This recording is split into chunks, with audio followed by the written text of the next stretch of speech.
Welcome to today's video on the Level 4 Diploma in Advanced Aesthetic Treatment, and today we're going to be focusing on the chemical peels unit, and we're going to talk about everything that you basically need to know about carrying out a chemical peel treatment. So quite a few things for us to cover for today. So as you can see, we've split the material into 3 sections. We have the first section. Firstly, we're going to go through the skin anatomy and physiology, so layers of the skin, functions of the skin, anything that you need to know about the skin anatomy and physiology that's actually relevant to carrying out a chemical peel treatment. And very important to actually know your skin anatomy, just because when you know where the concern is coming from in your client, where in the skin that is, what's the function of it, then you can effectively deliver results based on the origin of the actual concern. So you will see A&P very important. Then we have section 2. Here we're going to speak all about chemical peels, so you go through types, how to apply it, what to do with it, what is it made out of, everything that you need to know about chemical peels. And then the section 3, lastly, we'll go through the treatment protocol, so how you're carrying out the treatment, what do you do, contraindications, aftercare, basically everything that there is about the treatment.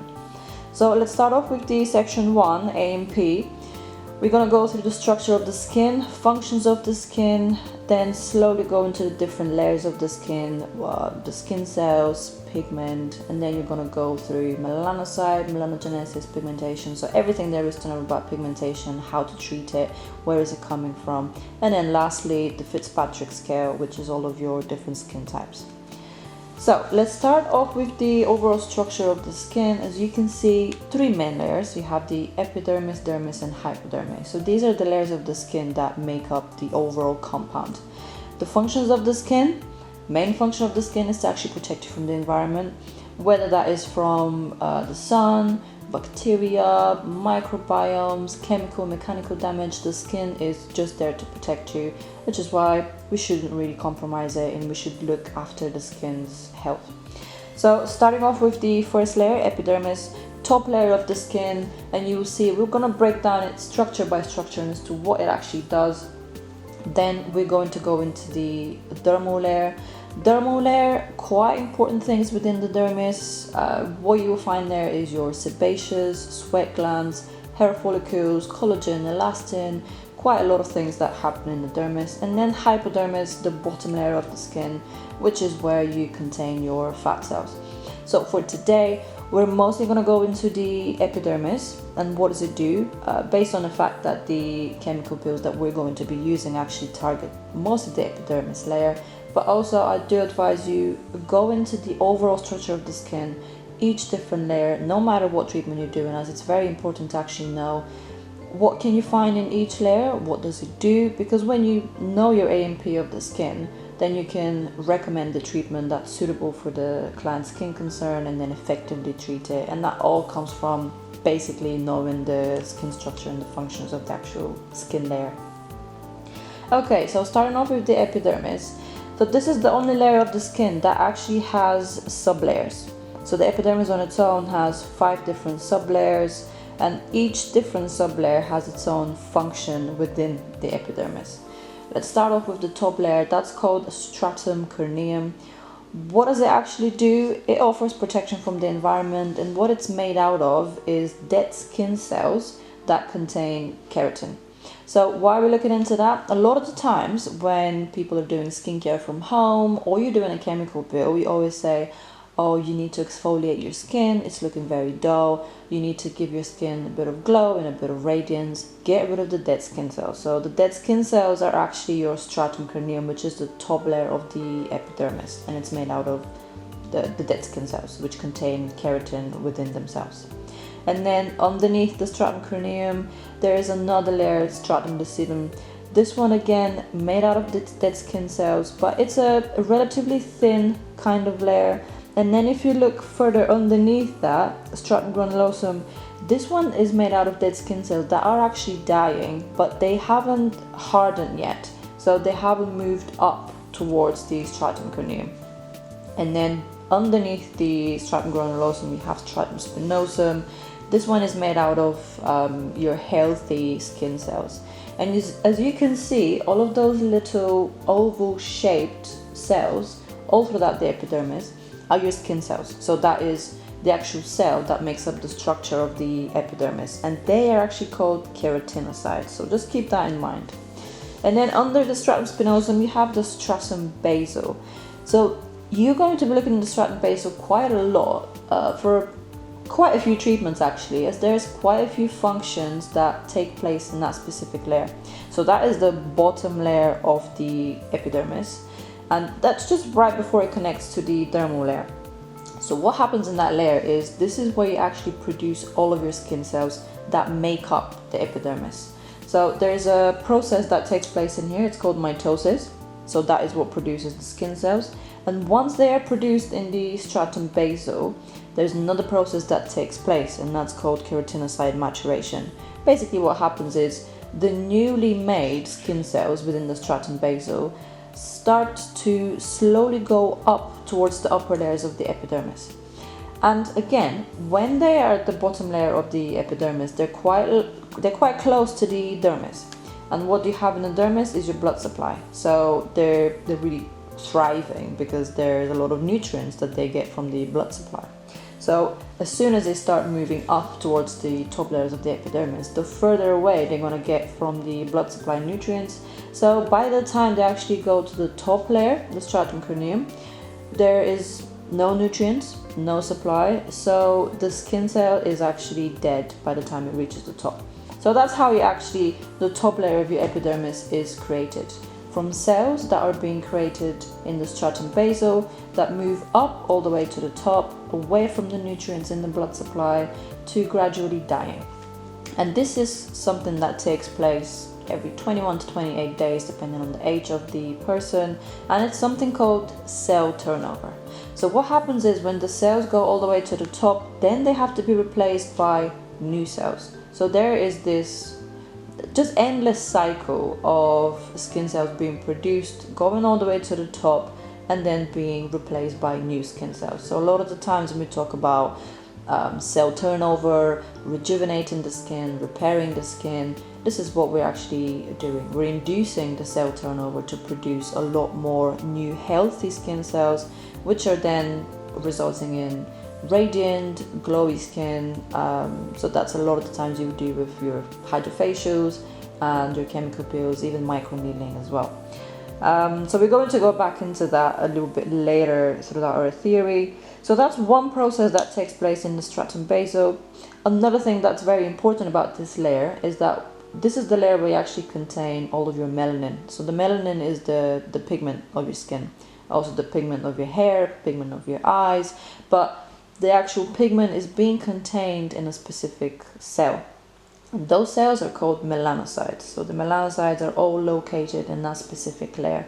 And why are we concerned about that? Melanocyte is the one that contains that pigment.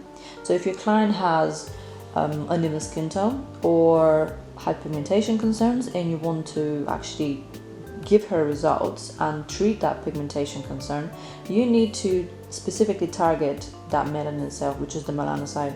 And where is that located? In the stratum basal. So in order to treat that, you need to be in the right layer of the skin so you can effectively target that cell. When it comes to pigment, we're going to go back into that and really look into more details to the pigment, how to treat it, and where is it. So next, we're looking into the acid mantle. Now, the acid mantle, quite important when it comes to chemical peels, and I will explain why. Acid mantle, some people also call it protective barrier, and again, the function of that is to protect you from the environment. What the acid mantle is made of is oil that's being produced by your sebaceous glands, as well as sweat produced by your sweat glands. So it's like an invisible film that's right on top of your stratum corneum, on top of the top layer of your epidermis. And what does it do? It just protects the skin. It's extra protection on top of your stratum corneum. The thing about the acid mantle is, if that protective barrier is healthy, then your skin is going to be radiant, it's going to be glowy, it's going to be hydrated, because the acid mantle protects you from the environment, but also helps you retain the hydration and the moisture within your skin, so it wouldn't escape and your skin wouldn't become dehydrated. Now, what happens if the acid mantle is compromised? And you can compromise that in a few ways. It could be compromised by scrubbing, using a scrub every day, which then literally physically takes off the acid mantle. or you can compromise it chemically. Chemically meaning using very harsh ingredients, really harsh exfoliants, very harsh chemical peels that completely strip off the acid mantle. And when the acid mantle is compromised, then your skin protection is compromised. So what happens in those cases is you see, I'll give an example as well. Sometimes you get a client coming to you and saying, my skin is very dull, so I've started using like a scrub every single day. So I scrub my skin every single day, and I've been doing that for 2 weeks, and look at my skin now. I've got all of these breakouts and it's really inflamed. What is going on? And I'm using a scrub every day. So what's actually happened in that case is by using the scrub, that client has removed her acid mantle completely. And when you remove that protection, bacteria and microorganisms from the environment now have a very easy way to then go into the deeper layers of the skin. And bacteria gets into the deeper layers of the skin. What does that lead to? Breakouts, sensitivity, redness. So that is what happens when your acid mantle is compromised. So a lot of the times during that consultation with your clients, you need to recommend a really good skincare routine for them. A skincare routine that actually helps them recover that acid mantle, make sure that it's healthy in order for the skin to be protected and be healthy as well. So why are we talking about the acid mantle? That is one thing that's associated with chemical peels, is that chemical peels that are very harsh on the skin can actually compromise and completely get rid of your acid mantle, which then overall compromises the health of your skin.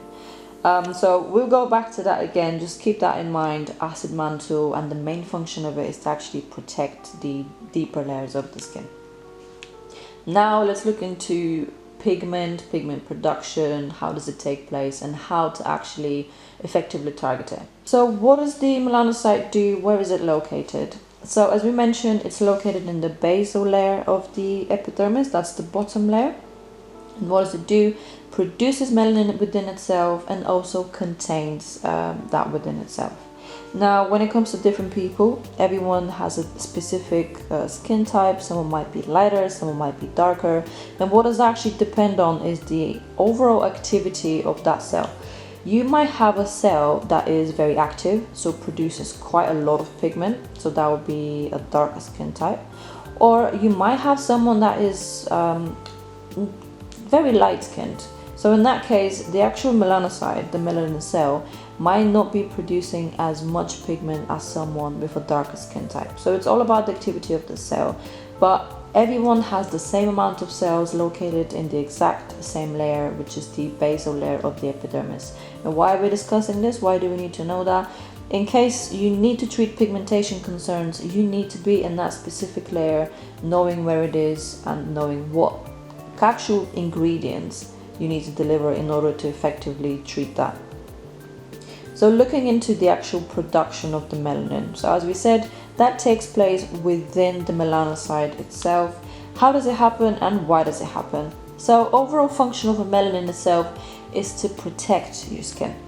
So what triggers the production of melanin? One of the main culprits is UV exposure. So that is when you go out in the sun.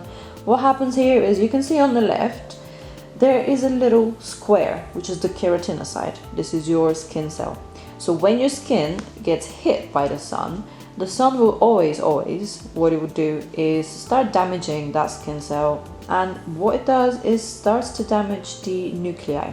The nuclei is basically what keeps the skin cell alive and to be able to function.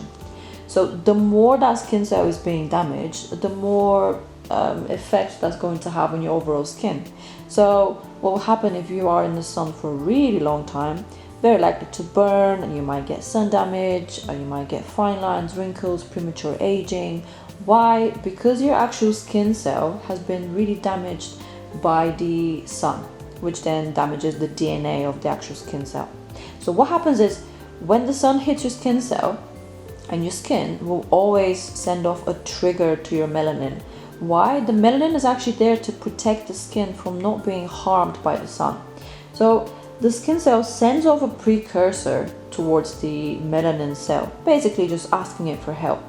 And what happens in there is within the cell itself, the production of melanin starts. So it's getting produced within the cell, and what is always happening in the cell is you will see, and I will show you later, there are little organelles that are called melanosomes. So that's like a little, it's like a little part of the actual cell. So when the melanin is being produced, it's actually being contained within those melanosomes. And once the melanin is done and produced, there's another process that takes place, which is called melanosome transfer. Basically, the melanin cell binds together with the skin cell and transfers those melanosomes towards the skin cells in order to protect them. So what happens is the melanin, the pigment, goes towards the skin cell, and once it binds together with the skin cell, it can protect it from any further damage from the sun. Now, melanosome transfer, how does it happen? You can clearly see it here. Down at the bottom you have the melanocyte, which is where you produce the actual melanin, and then the little squares are the skin cells. So the little brown dots that you see are the melanosomes, so that's the organelles, and they bind together with the keratinocytes, your skin cells. So I'll give you an example. Someone that is out in the sun for a long time and naturally has a darker skin tone, when they're out in the sun for a long time, they will get darker and darker and darker.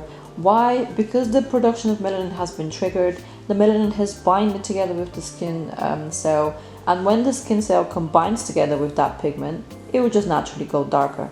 Now, in that case, you have someone that's a very light skin type. Now, for them, they're very likely to burn. Why is that? Because the actual melanocyte, the cell, genetically cannot produce as much melanin, and when there's not as much melanin sent over to the skin cell, then the skin cell is not getting as much protection from the sun, and when there's no protection, then very likely to actually cause damage to the skin cell, which results in your skin getting burned, basically. Now, how is the actual melanin being produced within that cell? What's the process? How does it happen? Also, why are we looking into this? We're going to go into ingredients of the actual chemical peels, and we're going to mention things like enzyme inhibitors, specifically when we're talking about targeting pigmentation concerns. Now, what is the melanogenesis? This is the production of the melanin that takes place within the cell, and as you can see on the top, what you have here is tyrosinase going into L-tyrosine. Now, tyrosinase is actually an enzyme which binds together with the amino acid tyrosine and then converts into L-dopa that goes into L-dopaquinone, and from there you have a lot of very complex chemical reactions that lead to the final result, which is melanin. Two different types of melanin. You have pheomelanin and eumelanin. Pheomelanin has a dark brownish cast, while eumelanin has more of a reddish cast, but same result. All of that leads to the production of melanin. Now, why are we looking into that? When it comes to enzyme inhibitors, those are specific ingredients. For example, vitamin C. Vitamin C has the ability to bind tyrosinase and stop it from converting L-tyrosine to L-dopa. Now, why is that important? Basically, what happens here is you're basically stopping the overall production of melanin. You're suppressing the production of melanin because you're stopping the conversion of tyrosine and tyrosinase into L-dopa. And why is it called enzyme inhibitor? Because tyrosinase is an enzyme. So let's say, for example, vitamin C inhibits tyrosinase and stops it from working. Now, if tyrosinase doesn't bind with tyrosine to produce L-dopa and dopaquinone, then you're not going to get the end result, which is melanin. And that's the main reason why we're going to talk about enzyme inhibitors and what they do in terms of pigment. Really, really important when it comes to the overall production of melanin and what they do. So let's look into types of pigmentation, what is it caused by, and how you're treating that. 3 different types that you might see with your clients.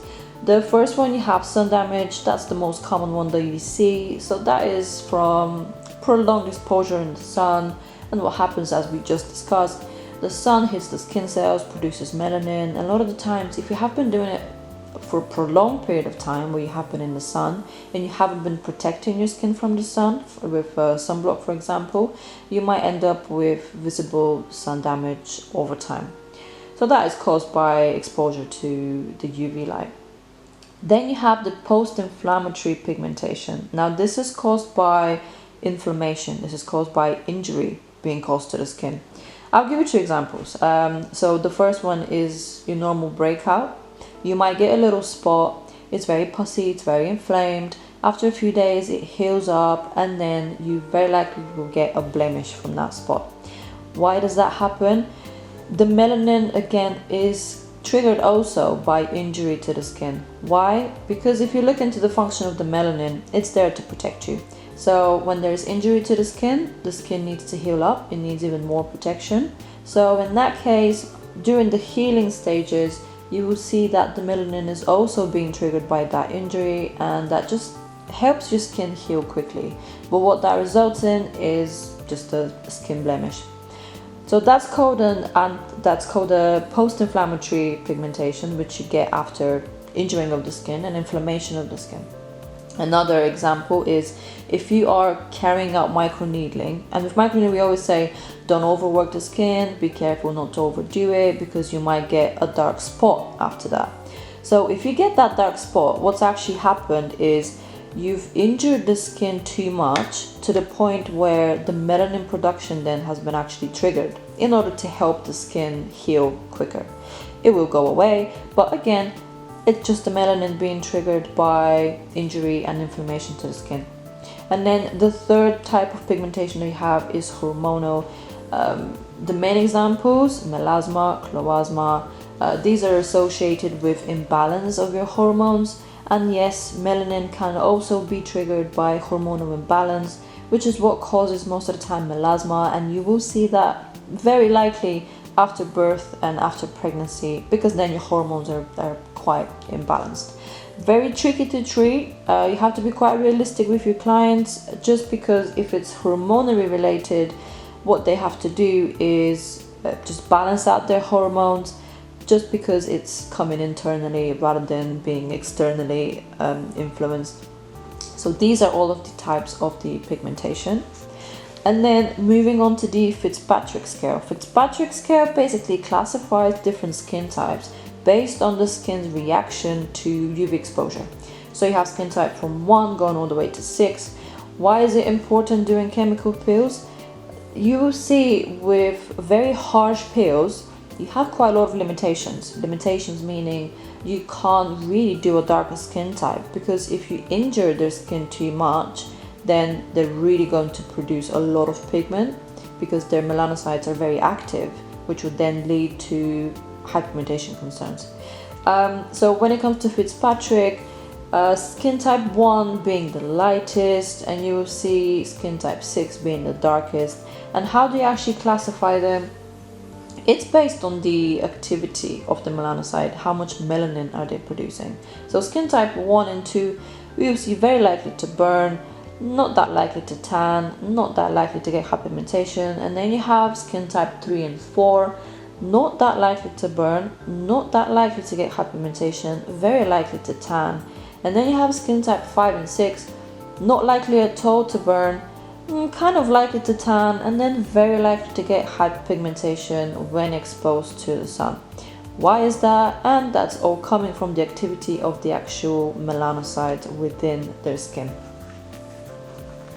So that's all about the skin anatomy and everything that you need to know when it comes to chemical peels and your A&P.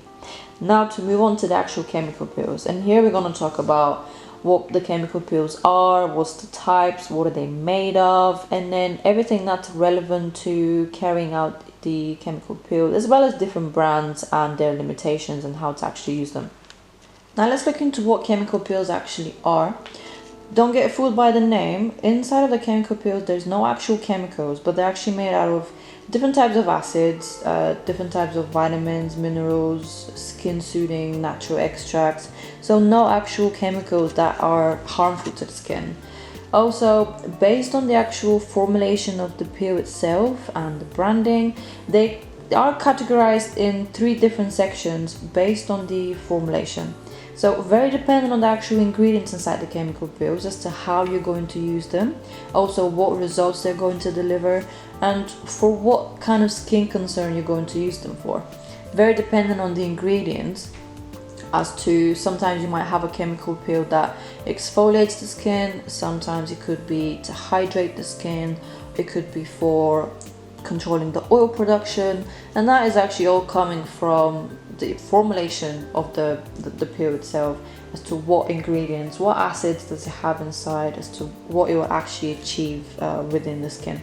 So when it comes to the categories of the peels, we put them in three separate categories, which is all dependent on the skin penetration of the peel itself. So you have, let's say the first one, superficial peels. They're called superficial because they only penetrate the epidermal layer, so very superficially as to what they do. They're usually used to exfoliate the skin, control oil production, and give you that glow and radiance, because they can also induce the cell turnover of the keratinocytes that is within the basal layer of the epidermis. And then you have the medium peels. Now medium peels go a little bit deeper in comparison to superficial. They go to the papillary layer of the dermis, which is the top layer of the dermis. Now these ones are a little bit more harsher. What they can do is treat different skin concerns, so anything from sun damage, uneven skin tone, hypigmentation, fine lines, dehydration, stimulation of collagen and elastin, so anti-aging. These ones penetrate a little bit deeper, and with that I will give you different examples, really dependent on the percentage of the specific acids being used within the chemical peel, as to whether the medium peel is going to give you any downtime, so any flakiness, peeling, or it would actually really rejuvenate and repair the skin. And again, that is all coming from the actual formulation of the peel itself. And then lastly, you have the third category, which is the deep chemical peels. Please keep in mind, these ones are only being done by medics. Aesthetic practitioners are not allowed to do the deep peels. They are very, very harsh to the skin. So they go all the way down to the reticular layer of the dermis, which is the bottom layer. And what they do is they completely strip off the skin layer. So they strip off the whole of the epidermis, and they strip off the papillary layer of the dermis as well. And this is actually what chemical peels are designed to do. They're designed to cause just controlled injury to the skin.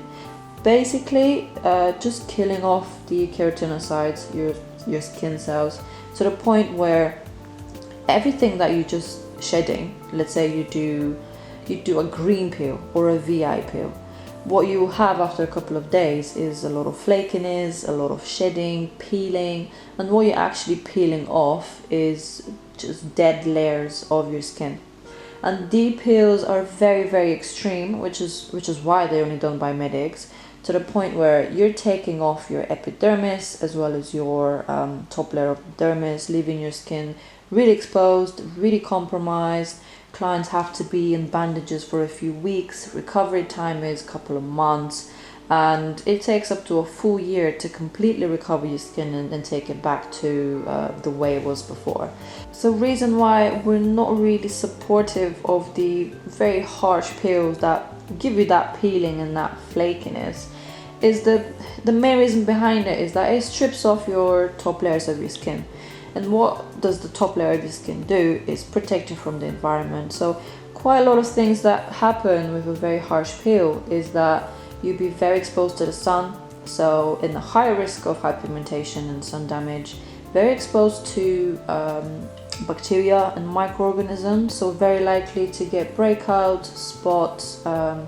The skin becomes very sensitive, so very careful as to what kind of skincare products you're using from home. So quite a lot of things that really compromise the skin in terms of using very harsh chemical peels. And again, how we put them into categories is completely dependent on how deep they're going to go into the skin layers. Now, to give you an example of different types of peels and into what category you're going to put them in, let's have a look at the superficial ones. So for example, you have a 15% trichloroacetic acid, or also called TCA. Now this one has been very mainstream, very popular within the industry. Main reason why, it's one of the strongest acid-based peels that you can use, which gets rid of your dead skin cells, really good exfoliant. Also the only one that can get rid of keratin buildup. Really amazing. But very strong acid, very strong peel. So as you can see, the superficial peel with a 15% TCA, as long as you put it on, as soon as you put it on a 30%, it turns into a medium peel, and at a 50% it turns into a deep peel. So keep that in mind. The stronger the percentage of the acid that it is that you use, the more penetration it would actually have onto the skin.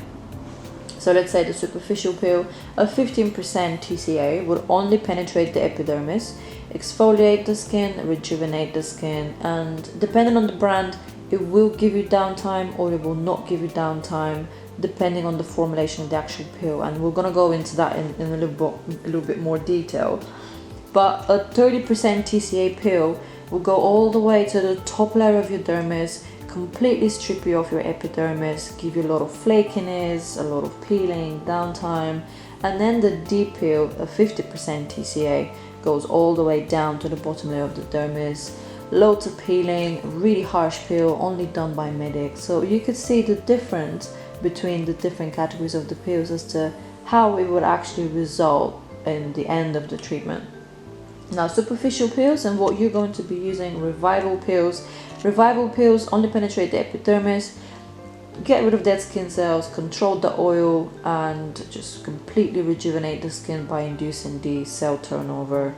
Then the medium peels, for example, one of the mainstream ones, you have TCA, green peel, VI peel, or Baji peel. All of these ones, the medium peels that I've given you as examples, all of these ones would give you flakiness and peeling and shedding, which is not something that we really want to do to the skin, because again, really compromising, and you're putting your skin, it's really exposed to the environment in that way.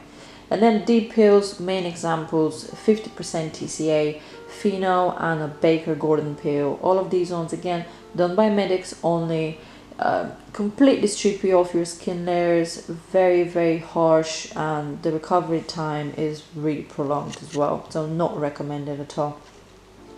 So looking closely into the ingredients of the chemical peels, as we mentioned, mostly made out of acid, and different acids you're not only using in chemical peels, you also use it in a lot of cosmeceuticals. So that could be serums, it could be anything from exfoliants, you name it, even moisturizer, you're using acids as well.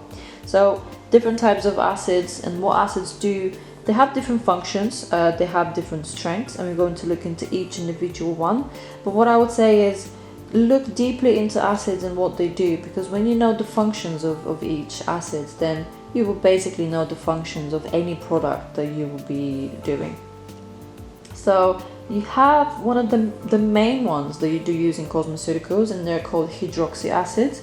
Now these ones are put into three different categories. You have AHA, BHA, and then PHA. You very likely come across at least some of these, and all of these different ones are put into different categories based on the functions of the actual acids themselves.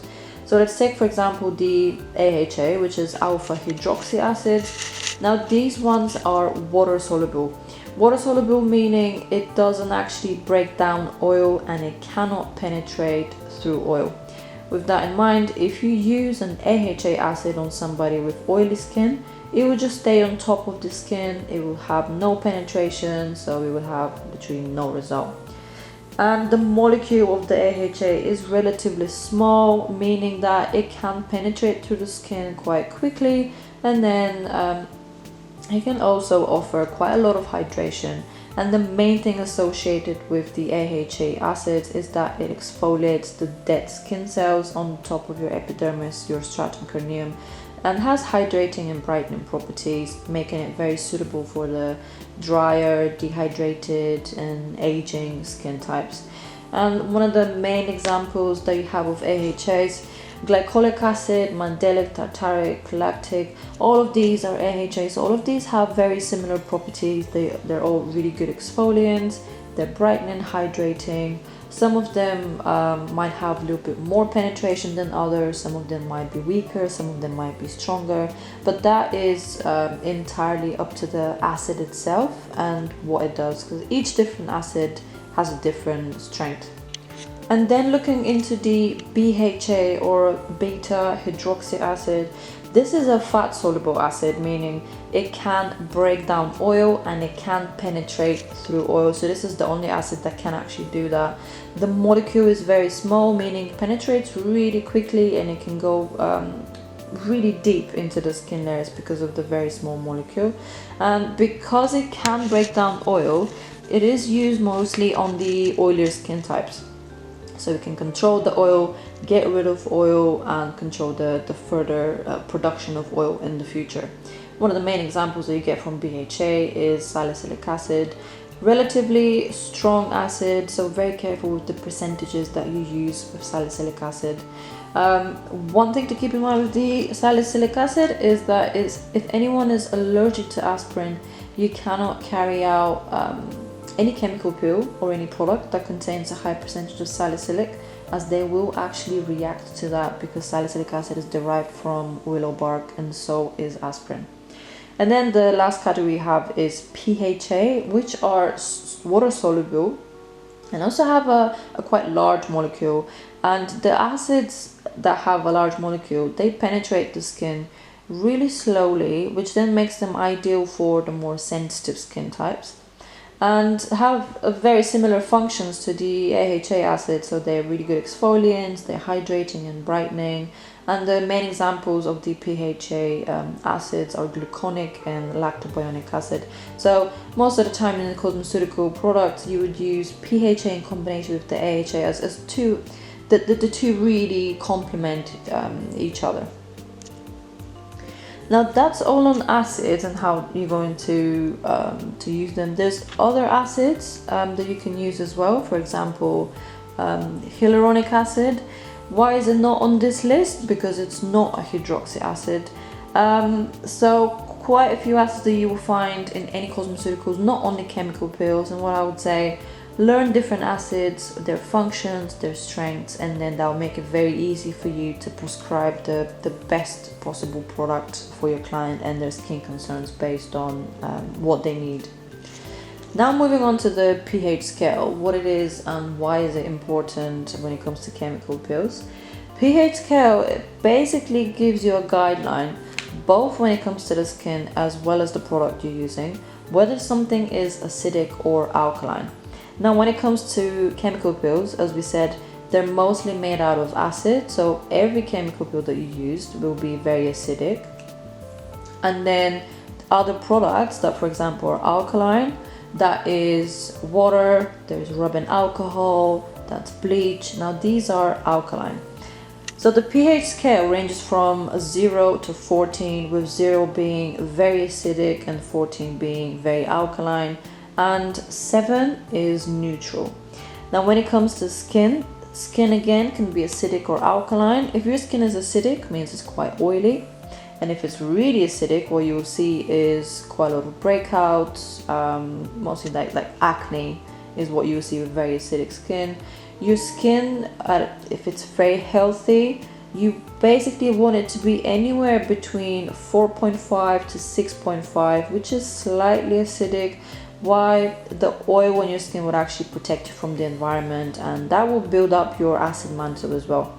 Now alkaline skin, that would be anything over a 7, is really dry, dehydrated, compromised.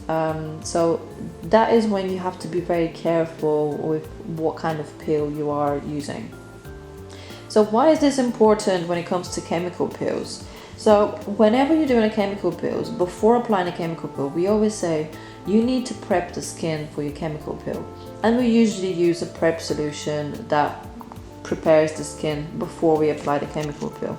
And why are we doing that? The prep solutions actually balance out the pH of the skin, and what they do is strip off some of the existing oil of the skin, making the skin's pH neutral.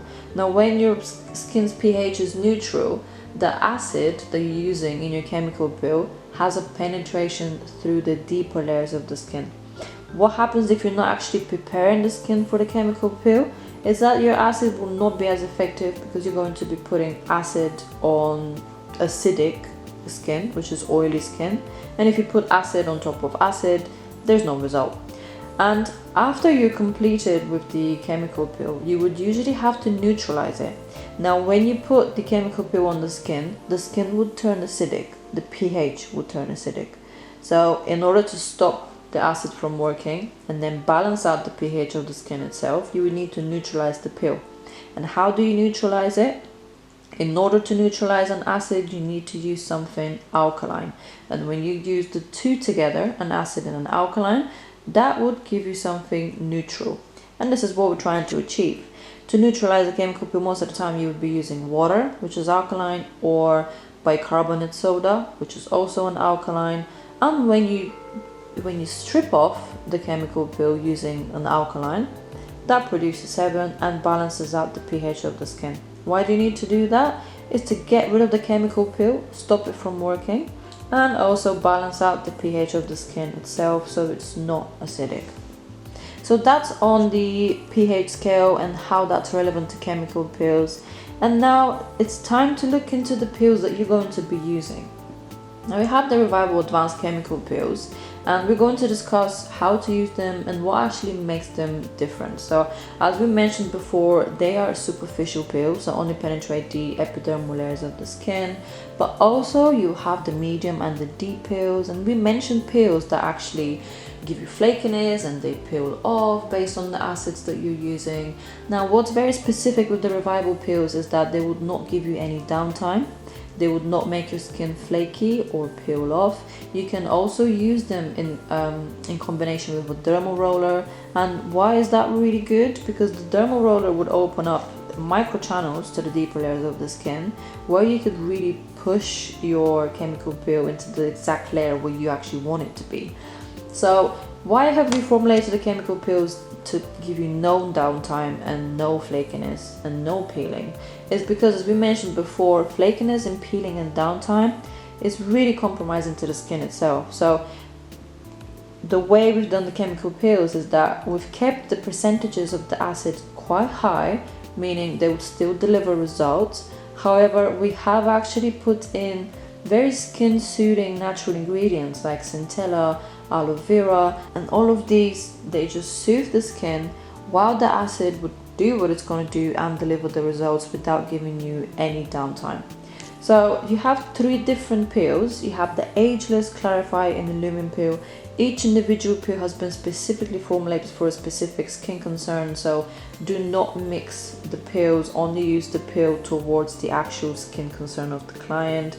Now if we look into the Ageless TCA peel first, now that is mostly suitable for enhancing your skin texture, improving sun damage, or anyone with fine lines, wrinkles, and just wants some more radiant and glowy skin. So your main skin concerns that you're treating with the TCA, that's aging skin, any pigmentation concerns, or overall sun damage over time. And what's very different about this TCA peel is that we have still kept the acid percentage quite high up. So we're actually using a 15% trichloroacetic acid, which on its own would give you quite a lot of downtime. It will give you flakiness, it will give you peeling, but we have also combined it together with a 10% lactobionic, which is a PHA acid, very mild acid, hydrating and brightening. And we also have a 10% tartaric acid, which is an AHA, again exfoliating, hydrating, brightening. So all of those three combined together. The TCA, what it would do is it would get rid of the dead skin cells, get rid of the keratin, induce your cell turnover, giving you very glowy, radiant skin. And then lactobionic and tartaric really complement the TCA with not giving you any downtime by supporting and hydrating the skin. And also within the formulation, you have centella, aloe vera, lutea root. So all of these skin soothing ingredients combined together subside any downtime while the acid still does what it's going to do, and also makes it very easy for you to use that together with the dermal roller without actually having any compromising effect on the skin. And then next we have the clarified peel. This is specifically for the oilier skin type that have congestion, they're acne prone, they're blemish prone. And as you can have a look at the key ingredients that we have within the formulation, the main ingredient that you have is salicylic acid, and as we mentioned before, it's a beta hydroxy acid. It's oil soluble, so it can break down oil, it can maintain the oil production, it can reduce the oil production, gets rid of any bacteria. It's anti-inflammatory, it's antibacterial, so really good for the oily skin types with like breakout concerns. Also combined with niacinamide and zinc. Niacinamide as well can control the oil production. It's a type of vitamin, and what can also do, it has brightening effects. So what you mostly see with the clients that have acne prone skin, they're also quite blemish prone. So niacinamide is perfect for anyone that suffers with blemishes from their breakouts. And then zinc as well is really good for the oilier skin type, as it can also control the oil production. And then lastly you have the Illumin peel. Now this one is more so for pigmentation concerns, so anything to do with pigment, so uneven skin tone, hyperpigmentation, or overall dullness of the skin. Now the main ingredients in here, you have glycolic acid. Glycolic acid, really good exfoliant, gets rid of dead skin cells. It's also hydrating and brightening, and it's one of those acids that have a very deep skin layer penetration. It's quite slow when it comes to the penetration as well, so it delivers really good results over time, and it's a relatively strong acid. Then you have tartaric acid. Tartaric is an AHA acid, and again hydrating and brightening as well. And the third one that you have is a salicylic acid, so that would be on a 20% salicylic combined with a 40% formulation of AHAs. Reason why we have salicylic acid in combination with AHA is, as we mentioned, AHAs can't actually go through any oil, so we have added a percentage of salicylic which would break down the oil, making way for the AHA acid to penetrate deeper into the skin and really nicely hydrate the skin layers and boost the moisture within the skin layers. So that's everything on chemical peels, how to use them, and types of peels that you do. Now to move on to the treatment protocols, how you're going to use the chemical peel, and then treatment protocol step by step. So what steps are you doing towards your treatment protocol? And we're also going to include aftercare advice, then you're going to have contraindications and insurance claims when it comes to doing a chemical peel treatment. Now, how are you using the Revival chemical peels? As we mentioned before, you always need to let your client know that there will be no downtime with chemical peels. A lot of the clients come to you for chemical peel treatment expecting that downtime, expecting the peeling and the flakiness, but you always need to educate your client on why they don't actually need that flakiness and peeling. Why? Because it's really compromising to the skin, and then they're just going to be very exposed and vulnerable to the environment. So how using Revival chemical peels, they have been specifically formulated to be used with the dermal roller based on all of these skin soothing ingredients that they have inside.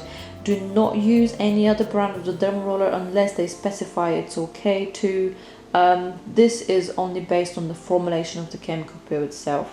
And the Revival chemical peel is using with a dermal roller with a 0.5 millimeter needle depth. Why I can use it with dermal roller is when you put the chemical peel on the skin and you use the dermal roller on top, dermal roller opens up little micro channels going to the deeper layers of the skin, which then pushes the chemical peel deeper on. And what does that do? It just completely optimizes your results rather than just topically applying your chemical peel, which then doesn't have as much penetration to the skin layers.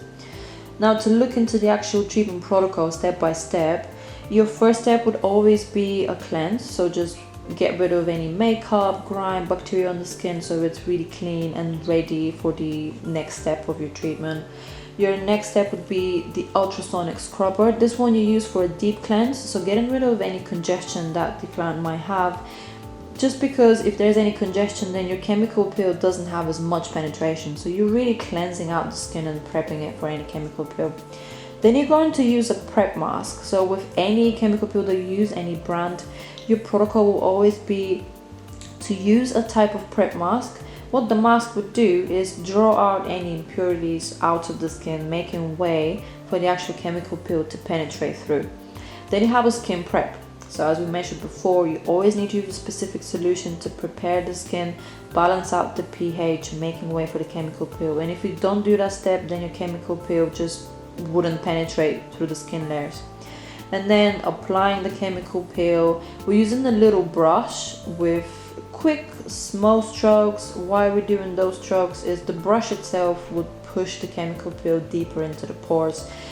Keep one thing in mind, a health and safety requirement: when you're applying the chemical peel, always have cotton pads on the client's eyes in case any acid gets on the eye. So that's a major health and safety issue. Then after the peel is on, you can carry out the dermal roller, and you will see really quick small strokes, not a lot of pressure. The dermal roller will do the job for you, and that just pushes the chemical peel into the deeper layers of the skin. Once the chemical peel has been done with the dermal roller, you're gonna wipe it off, neutralize the chemical peel so it stops working, and then you're going to use the serum in combination with cavitation, which is your ultrasound no needle mesotherapy. And why are we doing that? As you've done the dermal roller, there has been already microchannels created into the skin, so we're just using that to push even more product. And why we're using the cavitation together with that is the ultrasound can even push the serum deeper into the skin layers. And again, it's all about delivering the best result to your client. And once the cavitation is done, you put it on a sheet mask followed by the LED light. You're doing a very relaxing massage for your client and finishing off with a sunblock. You always need to put the sunblock as the last step of your treatment. That is just to protect the skin when the client comes out in the sun, especially when you've been doing the dermal roller, which it can leave the skin quite open to the sun. Now when it comes to a consultation with your client, and you always have to do this right before they get the treatment done, so pre-treatment consultation, so that includes making your client aware of what the chemical peel is, what you're going to achieve with the peel, how is it going to feel. And this is the moment where you have to tell your client the chemical peel is not actually going to peel off, it's not going to be flaky, but you don't want it to be that because it's very compromising. Instead, I'll be doing this during the treatment. So just talk your client through what you're going to do during the treatment, and then also assess your client's suitability for the treatment. Now that includes medical history. Is there any contraindications? Are they actually suitable for the treatment? And also you need to ask your client what the skin concern actually is, and then estimate if their expectations are actually realistic when it comes to chemical peels. For example, your client might come in and say, I've got really deep lines on my forehead, so I'm going to get a chemical peel done. And this is when you have to say, this is not the correct treatment for you. You would rather need to have a different treatment that can actually target that. So this is when you have to decide whether the client is suitable for the treatment or not. Then patch testing, very important when it comes to chemical peels, and it's a legal requirement that you always have to do this. Patch testing is done to check for allergic reactions from the chemical peel. Usually it's done at the back of the ear. Just apply a small amount of the chemical peel at the back of the ear, leave it for a couple of minutes, and just keep an eye on any allergic reactions. When it comes to having an actual reaction, what you will see is the patch testing area will turn red, it will be swollen, and it will break into a hive. If that does happen, obviously you cannot carry out the chemical peel treatment because the client is allergic to an ingredient within the chemical peel, so you would have to alter your treatment accordingly. And if there is no reaction, obviously you carry out the treatment and put in your records that the patch testing has been completed. And then the aftercare instructions.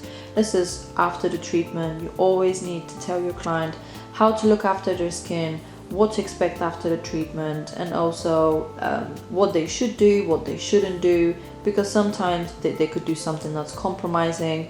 It could compromise the results, can compromise their skin, so they really need to know how to look after the skin after the treatment. And then lastly, before they go, you need to tell them what's the next step, how many sessions they need to do more, when do they need to do that, and in the meantime, is there anything else that they should be doing in between their sessions. Now, when it comes to contraindications and doing a chemical peel treatment, cold sores is a big no-no, especially if you're carrying out the chemical peel with the dermal roller, due to the fact that cold sores are caused by bacteria. So while you're carrying the dermal roller, you're opening up microchannels to the deeper layers of the skin, and all it takes is for the client to go home, touch the cold sore, and then touch their face to completely spread the bacteria all across the face, which is really not pleasant. And then another contraindication, pregnancy, big no-no. Pregnant women, you need to wait until after they've given birth, then it's no problem at all. Open cuts or an unidentified lesion, so anyone with an open cut, you cannot put the chemical peel on that because of the acid. It would be extremely stingy, very uncomfortable, and really compromising to the skin as well. Also, anyone on Accutane in the last 6 months. So Accutane is a medication used for acne. They cannot get any treatment done while they're on Accutane. They have to stop the medication as it has a compromising effect on the skin overall. They have to stop the medication, and you need to wait for them for the next 6 months. After that, no problem, they can get the treatment done at any stage.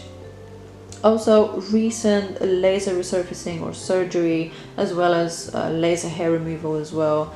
Any surgeries on the area or laser resurfacing, they need to wait for the skin to completely heal.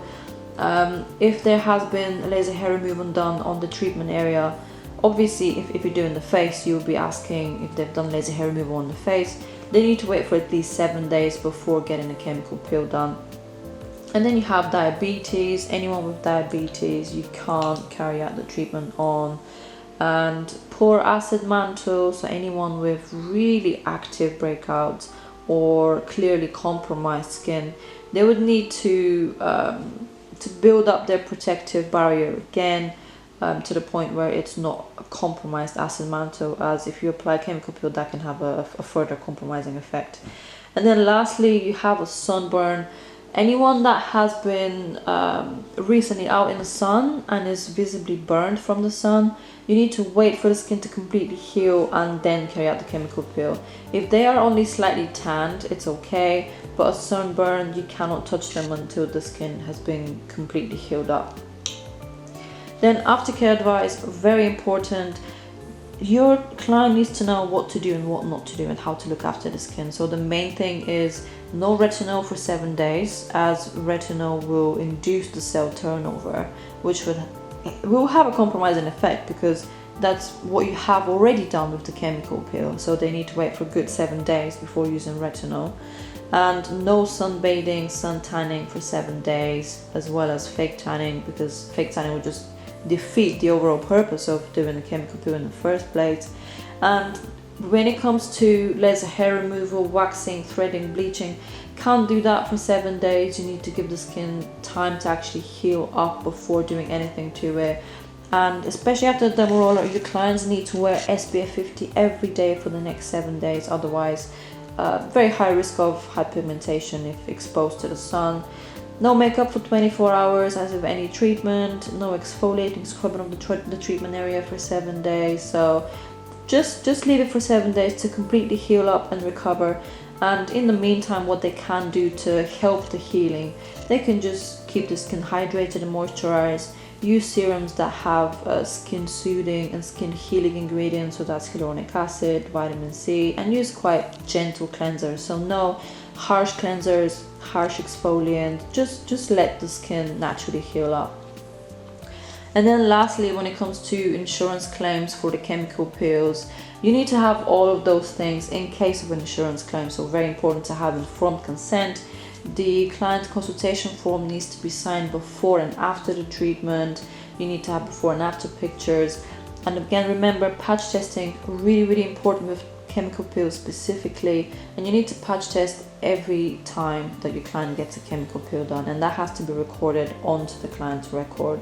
Also, in case of an accident, in case of a reaction, that has to be recorded onto the accident book. You need to state the client's name, your name, witnesses, recorded time of the accident and how that was dealt with. And in case of a complaint from a client, you also need to put a record of that in your complaint track record. Follow the complaint procedure, just put the client's name, what the complaint was, how it was dealt with, and who dealt with that, recording it step by step, and the date of the incident as well.